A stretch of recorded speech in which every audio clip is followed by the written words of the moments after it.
Assalamualaikum warahmatullahi wabarakatuh. Selamat pagi. Pada kesempatan hari ini kita mulai pelajaran bahasa Indonesia, yaitu pada mulai jam 8 sampai jam 12.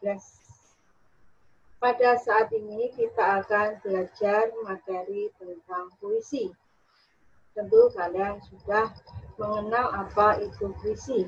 Puisi adalah sebuah karya sastra tertulis itu yang isinya mengenai bahasa yang indah dalam sebuah puisi.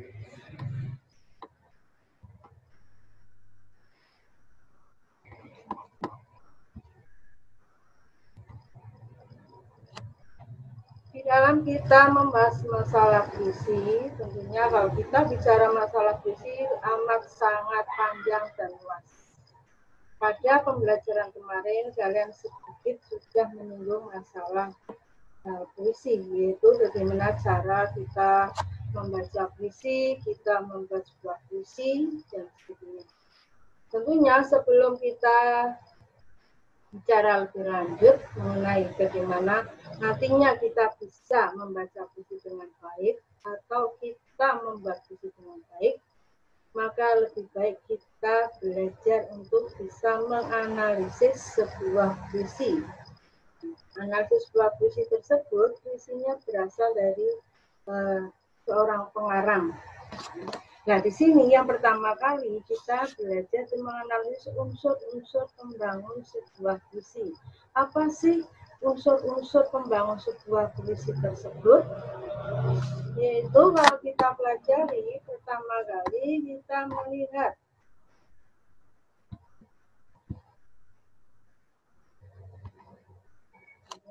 dalam melakukan kegiatan menganalisis sebuah puisi, ada beberapa hal yang perlu diperhatikan. Yaitu yang pertama, menganalisis diksi dalam puisi. Kalau kalian akan menganalisis atau meneliti, mengerti isi makna yang ada di dalam puisi tersebut, misalnya puisi yang dibuat oleh seorang penulis, apa sih isi dari puisi yang dibuat oleh seorang penulis tersebut? Maka kita harus pertama kali yaitu bisa belajar menganalisis diksi. Diksi itu apa? Yaitu pilihan kata yang tepat. Karena di dalam puisi itu isinya adalah bahasa yang indah. Maka dari itu kita harus hati-hati di dalam kita menganalisis diksi atau kata-kata dalam puisi tersebut. Karena dalam puisi itu mengandung ada dua kata dalam puisi yang digunakan di dalam puisi tersebut atau makna dalam puisi tadi itu ada makna kias. Makna kias atau istilahnya makna konotasi, yaitu makna yang tidak sebenarnya. Maka dari itu kalian kalau akan menerjemahkan sebuah puisi jangan diterjemahkan secara harfiah. Harfiah itu apa adanya. Maka karena puisi tadi bisa kembalikan bahwa puisi itu mengandung bahasa yang indah. Lalu bagaimana untuk menciptakan bahasa yang indah? Maka di sini seorang pengarang atau kita akan menulis sebuah puisi harus bisa menunjukkan makna kiasan atau membuat makna kias, yaitu makna konotasi. Contoh di sini makna konotasi yang tidak sebenarnya. Aku ini binatang jalang, dari kumpulannya terbuang. Itu adalah cuplikan sebuah puisi yang dihasilkan atau buah karya Chairul Anwar. Kalau kalian menerjemahkan puisi secara harfiah atau apa adanya, maka di sini akan bermakna bahwa si Chairul Anwar itu adalah seorang binatang jalang. Dan dari kumpulannya yang terbuang itu salah kalau kalian menerjemahkan puisi dengan makna harfiah apa adanya, maka dalam puisi itu mengandung makna kias atau konotasi. Dari itu kita harus tahu, lihat satu garis, aku ini binatang jalang. Apa sih binatang jalang tersebut? Ini makna kiasan. binatang jalan kita lihat dalam kamus apa sih? Oh, binatang yang tidak dipelihara, binatang liar. Terus yang kedua, dari kalimat dari kumpulannya terbuang. Terbuang itu apa sih? Berarti terbuang tidak terpakai, dibuang. Nah, itulah makna-makna kias yang ada di dalam dua garis itu. Maka kita harus menerjemahkan, mengartikan bahwa si aku Khairul Anwar ini ingin dianggap seperti binatang jalan. Berarti dia ingin hidup bebas. Binatang jalan itu binatang yang tidak dipelihara. Dari kumpulannya terbuang, sudah terbuang dan sudah jalan liar, tidak dipelihara, juga dibuang lagi. Itu berarti sudah hewan itu, binatang itu hidup sebebas-bebasnya, semaunya dia. Nah, si Khairul Anwar di sini menginginkan dia itu seperti itu. Nah, itulah yang namanya makna kias. Sekali lagi kita menerjemahkan sebuah visi jangan dengan arti yang sebenarnya, tapi kita melihat kalimat-kalimat mana yang mengandung makna kiasan, sehingga kita bisa menerjemahkan, mengerti. Selain dari makna kias yang ada dalam sebuah visi, juga ada makna lain, yaitu makna simbol.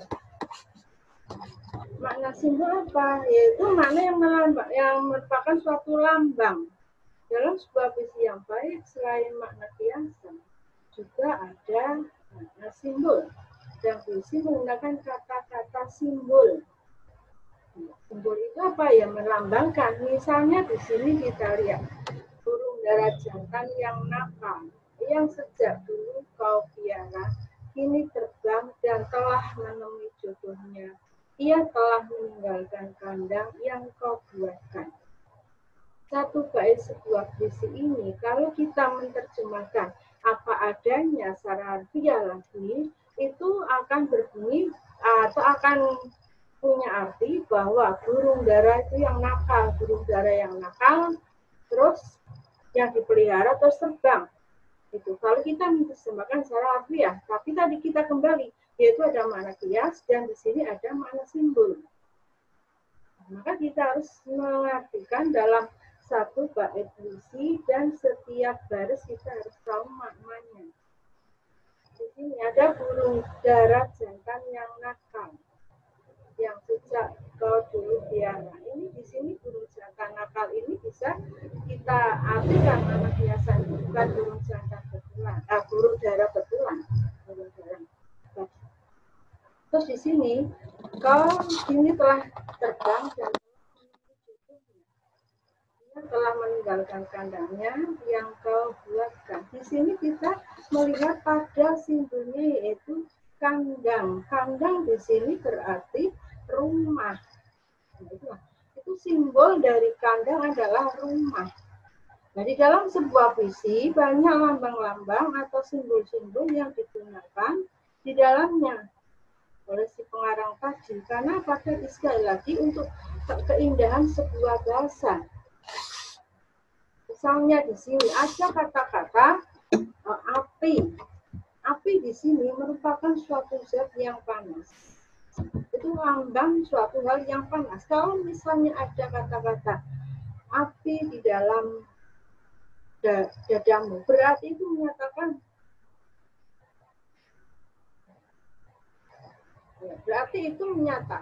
bahwa di dalam hati orang itu menimbulkan suatu, yaitu di sini hati yang panas. Hati yang panas itu adalah kemarahan bisa, dendam juga bisa. Api itu adalah sebuah zat yang panas.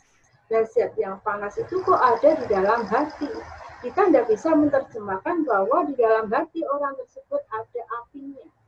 Nah, kita lihat simbol api. Api itu adalah sebuah zat yang panas. Maka kalau ada di dalam hati seseorang, itu berarti orang itu punya perasaan dendam atau amarah. Api, gambarnya adalah api. Misalnya ada pintu. Ingin kubuka pintu di dalam hatimu. Nah, kalian jangan menerjemahkan bahwa orang itu di dalam hatinya ada pintu. Nah, pintu itu adalah sebagai lambang. Sebagai lambang dari bahwa orang itu ingin melihat secara kepribadian terhadap orang yang dimaksud tadi. Misalnya pengarang, aku ingin membuka pintu hati. Berarti si pengarang ingin tahu lebih jauh tentang diri si orang yang disebut tadi di dalam sebuah puisi. Itu namanya pintu. Pintu tujuannya untuk apa? Adalah untuk membuka, untuk sirkulasi, istilahnya keluar masuk orang di situ kan ya. Pintu kalau kita lihat bahwa pintu itu apa sih? Pintu dan sebagainya. Jadi kalau di dalam hati, maka orang itu intinya adalah ingin tahu lebih jauh tentang diri si orang yang ditulis tadi dalam puisi, ingin dibuka pintu dalam hatimu. Itulah namanya lambang. Itu masih banyak lagi contoh-contoh lambang dalam puisi. Kalian bisa dilihat lagi pada materi-materi yang lain. Setelah itu, di dalam sebuah puisi, selain kita memilih diksi, selain kita tadi jelas kita memilih diksi ya, diksi yang tepat itu kata-kata ya. Tadi ada kata-kata makna yang mengandung biasan dan mengandung simbol. Ya sekarang kalau kita akan membahas sebuah puisi, kita harus juga memilih kata yang tepat lagi, diksi tadi. Yaitu di sini yang mana diksi atau pilihan kata itu harus menuju kepada pengimajian. Pengimajian itu apa? Pencitraan. Pencitraan itu apa? Membangkitkan indera si pembaca puisi tersebut. Kalau kita bisa membangkitkan indera pembaca puisi tadi, berarti puisi itu bisa diterima oleh pembaca dan pembaca itu bisa menghayal, berimajinasi. Seolah-olah apa yang dia baca itu betul-betul dialami sendiri, betul-betul dirasakan sendiri. Itulah kita di dalam membaca sebuah puisi itu perlunya adanya penghayatan, perlu adanya pengimajian, karena dalam kata-kata puisi itu tadi dimunculkan kata-kata yang mengandung imajinasi.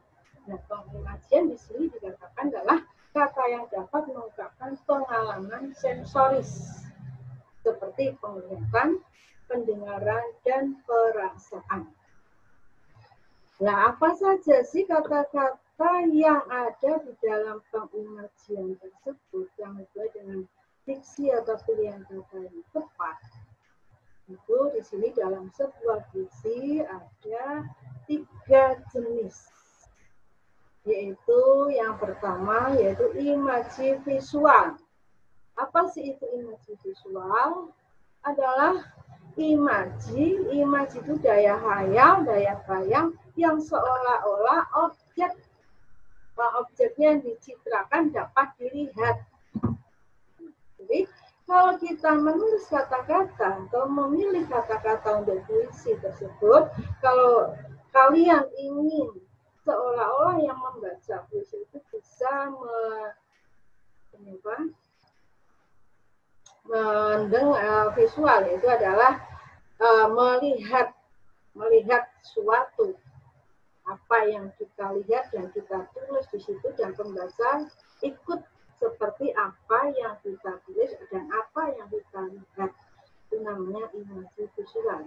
Dan seandainya kalian di sini misalnya membaca sebuah puisi, membaca puisi untuk kita sendiri, yaitu ada kata-kata yang mana di situ kata-kata tersebut dan kita seolah-olah bisa membayangkan secara fisik apa yang ditulis. Ya. Contoh di sini, setiap kita bertemu gadis kecil berkalung kecil, senyummu selalu kekal untuk kenal duka. Lihat di sini ada kata gadis kecil berkaleng kecil.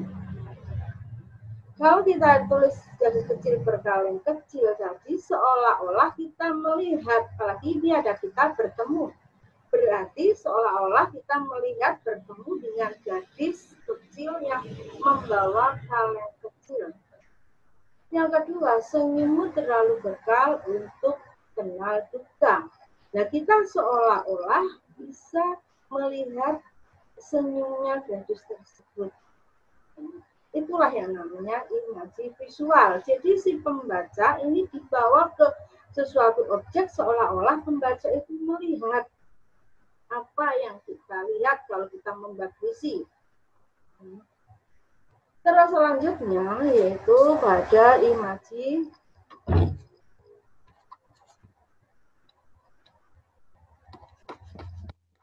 auditif. Apa sih imaji auditif? Di sini yang nama imaji auditif adalah seolah-olah objek yang dicitrakan sungguh-sungguh didengar oleh pembaca.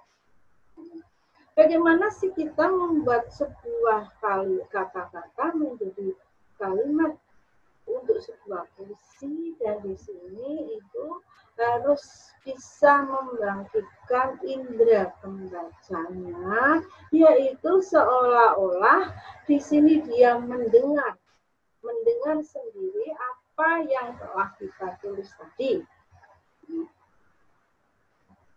Seolah si pembaca itu misalnya burung berkicau di pagi hari.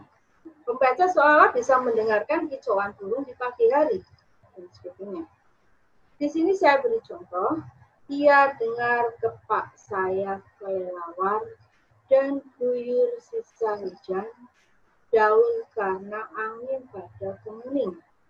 Ini ada pada kata-kata ia dengar kepak sayap kelelawar. Ya, seolah-olah si pembaca itu mendengarkan kepak sayap kelelawar dan guyur sisa hujan. Seolah-olah pembaca di sini membayangkan saat itu adalah saat sedang hujan, terjadi hujan.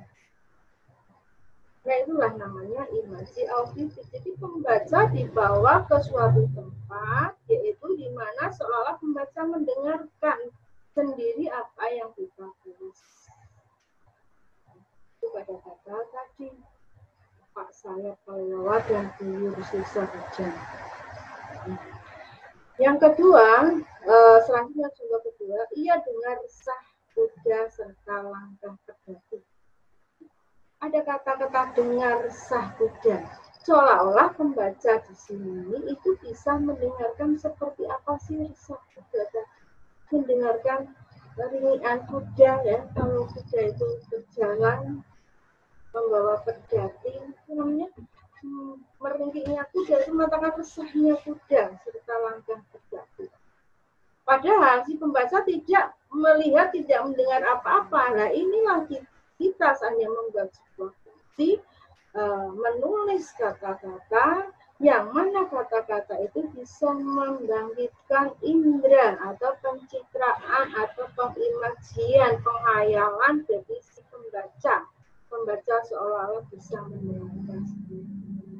Itu namanya imaji auditif, yaitu seolah-olah objek yang dicitrakan atau yang istilahnya dibayangkan sungguh-sungguh didengar oleh pembaca.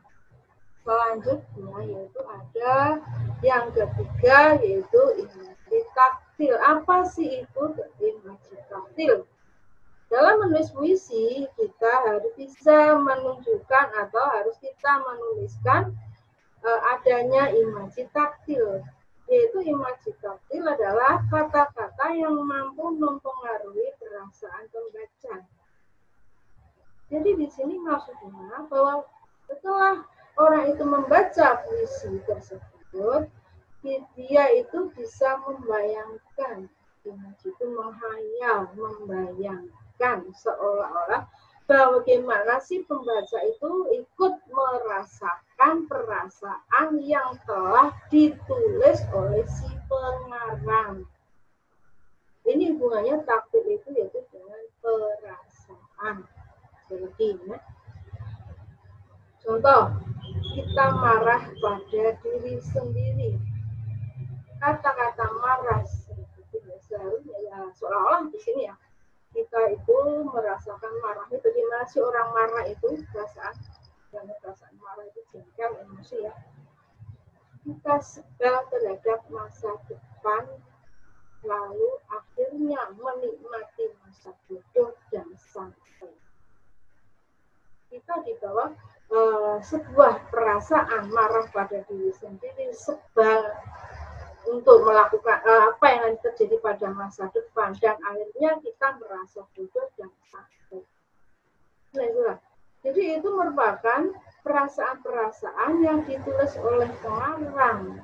Nah, ditunjukkan kepada misalnya kita sebagai pembaca, dan kita diharapkan untuk bisa merasakan apa yang telah ditulis atau dirasakan oleh si pengarang itu sendiri.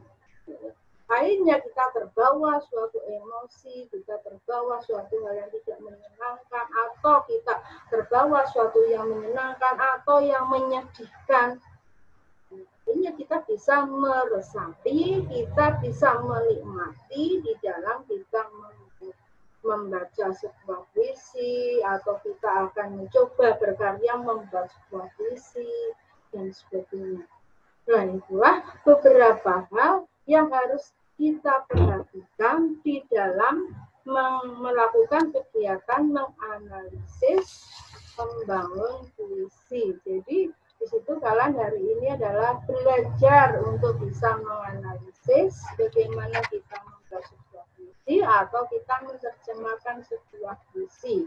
Maka dari itu, tujuan kita di dalam pembelajaran ini yang saya harapkan kalian mencoba belajar menganalisis sebuah puisi. Jadi kalau ada sebuah puisi hasil karya orang lain atau pengarang terkenal, kalian bisa mencoba menerjemahkan atau mengartikan atau istilahnya memparafrasekan, menciptakan kembali sebuah puisi yang telah ditulis oleh si pengarang. Itu kalian kita menganalisis mencoba seperti itu. Jadi kalian tujuan belajar di sini adalah bisa menganalisis sebuah karya puisi. Nah, setelah kita mencoba untuk menganalisis, tujuan selanjutnya lebih jauh lagi, yaitu kalian bisa membuat sebuah karya puisi sendiri. Yaitu dengan tadi apa yang saya berikan, bahwa di dalam membuat sebuah puisi ada beberapa unsur, lagi, yaitu tentunya yang kaitannya dengan masalah diksi atau pilihan kata yang tepat, yang tadi sudah saya omongkan, yaitu adanya makna kiasan, yang kedua adanya makna lambang, yang harus kalian perhatikan. Dengan bagaimana kita membuat sebuah kata-kata dalam puisi yang mengandung kiasan dan kata-kata yang mengandung perlambangan. Yang kedua, yang selanjutnya tadi pengimajian atau pencitraan.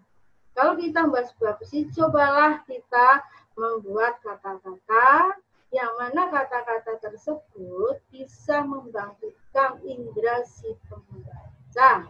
Seolah pembaca bisa merasakan sendiri atau imaji taktil, atau imaji visual bisa melihat sendiri, atau imaji yaitu imaji pendengaran, yaitu bahwa si pembaca dengan tulisan yang kita tulis seolah-olah bisa mendengarkan apa yang kita dengarkan dengan baik. Itu tujuan saya seperti itu.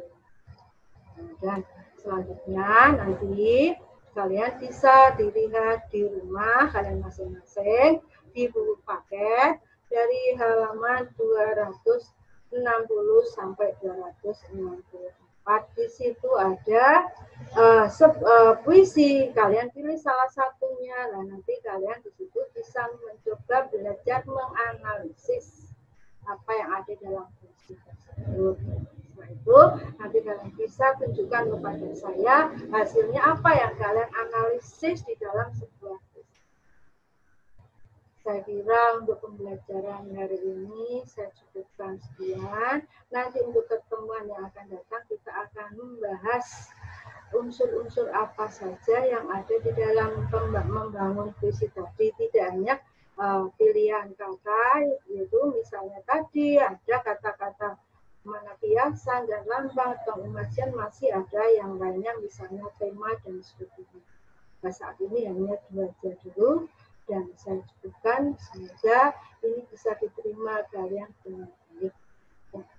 Dan saya ucapkan selamat belajar dengan baik, selamat kalian membaca materi, dan kalian harapkan tetap tinggal di rumah, tidak kemana-mana. Itu saja yang saya berikan pada kalian, dan saya ini Waalaikumsalam warahmatullahi wabarakatuh.